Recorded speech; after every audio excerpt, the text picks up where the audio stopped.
Welcome to another tutorial on functional English. Today we are discussing pronoun. As we have been continuing with different parts of speech, today we'll be looking at pronoun. And when we start pronoun, the definition of the pronoun is that it's a word that replaces the noun or pronoun.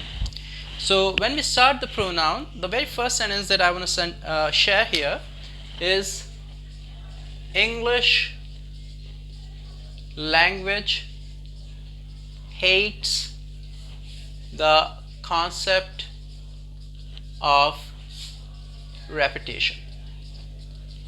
We don't want to repeat words when it comes to your functional English. If I say Farhan Ahmad is a teacher, I cannot say Farhan Ahmad is a good teacher again. We have to use something, and that something is called pronoun to replace the noun. So if I was to write a sentence here and I want to give you an example, Farhan is a teacher. He helps us in learning. He is the replacement of the proper noun here, that's Farhan, and that is called pronoun. Similarly, you can have pronoun for different things. For a thing as well, for plural, as one person, as a first person, we can use we. For second person, you. For third person, we can use they. So again, you can use, apart from pronouns, some other keywords. For example, our mentor, our teacher, our guide. That's another way you can put it, just to make sure that there is a variety of words in your spoken English. Comes the second one, that is interrogative pronoun. And if I was to write who is calling you, who is calling you, who is pronoun here? Okay, who, and it might be a person, of course, and when someone is calling you and you're replacing it with WH word, that is an interrogative pronoun. Where have you been? Again, where is telling you it is indirectly referring to some kind of place. Where have you been? Okay, that is again a pronoun, and that's the example of interrogative pronoun. Now comes the third one. We have in total 10 pronouns here. You will find in different references or different places 7 pronouns, or sometimes 10 pronouns, sometimes 8 pronouns, but we'll look at 10 different types. So reflexive pronoun, where you add yourself at the end. You add sort of self in the end. For example, this is for the plural. You can do it yourself. You can do it yourself. I'm not going to help you. You can do it yourself. Yourself is a reflexive pronoun because it has self in the end. Okay, I can do it myself. I can help myself. So if I was to write for myself, you don't need to bother. I can help myself. I can help myself. That again is a reflexive pronoun. And so we have ourselves, themselves, herself. She looks after herself. She looks after herself is another sentence that we can use here. She looks after herself. That's again a reflexive pronoun that is ending in self, and when it is plural, it will be selves. Okay, they can do it themselves. Okay, they can protect themselves. Okay, so we have hurt ourselves with the wrong decision making. That's the one that is called reflexive pronoun. So it's very easy. We are trying to replace the words just to make sure that there is a variety and we don't sound repetitive.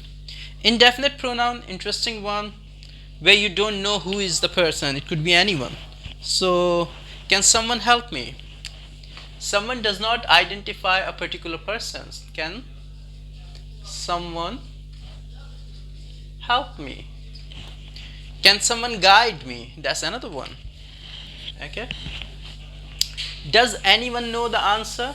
If I was to write for anyone, does anyone know the answer? That's again, this one is indefinite pronoun. Okay, it is everyone's guess. Okay, so if we were to write, it is everyone's guess. Everyone is what? Indefinite pronoun. Okay, and then we have got some plural pronouns. Okay, many of the times I get it wrong. Okay, both of you are going there, so that's again indefinite pronoun. Moving on and looking at relative pronoun, very interesting. And how do you show the relationship through pronoun when you're creating a sentence? Okay, she is the girl who helped me yesterday. Who here is representing she, and that is the relative pronoun where we are trying to show a relation with the person, place, or thing. How about where?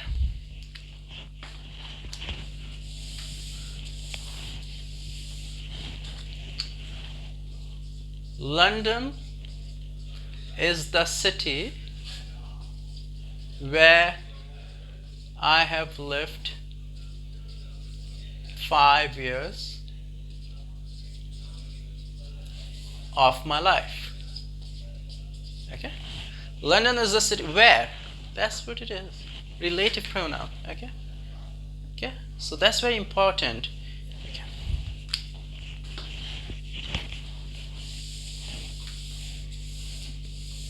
okay, this bike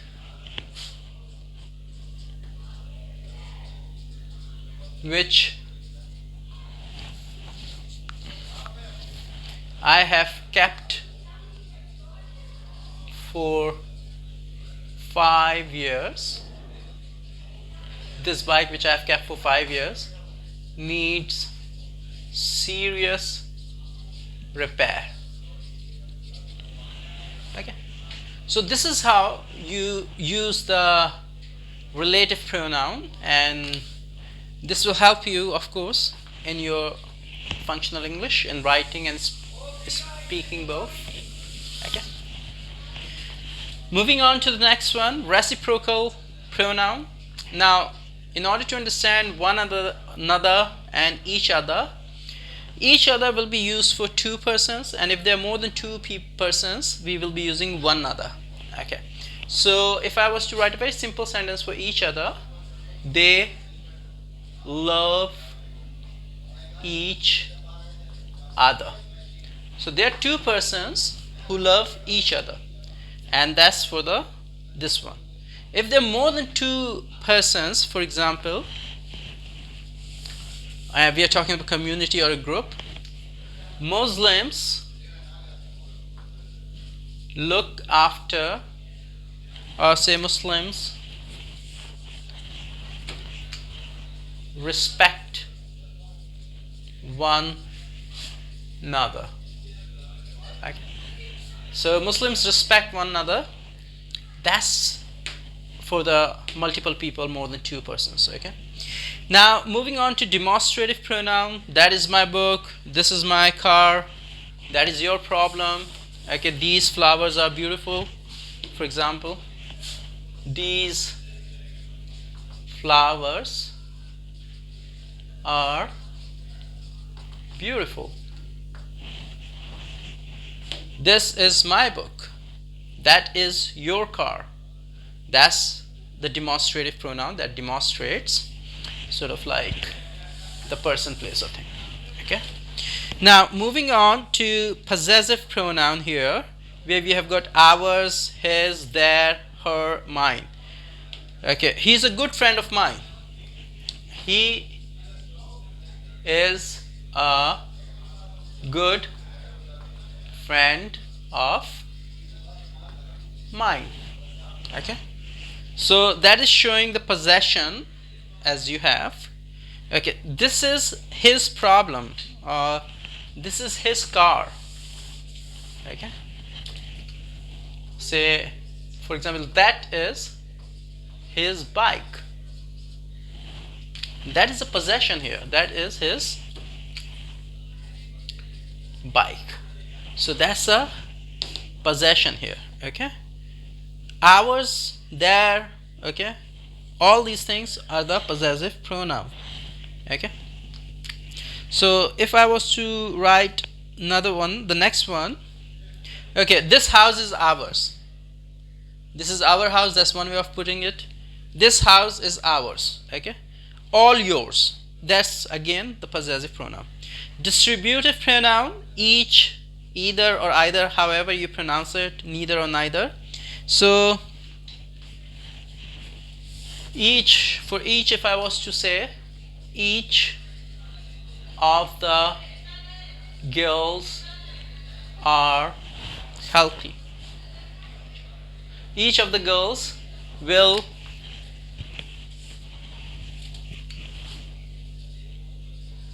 sing a song. Okay, each of the girls will sing a song. So that's distributive pronoun. How about either? I pronounce it either for my English. Okay, so if I was to go for either, if I can say either of the roads leads to the market. Okay, either of the roads leads to the market. Okay, that's one. Neither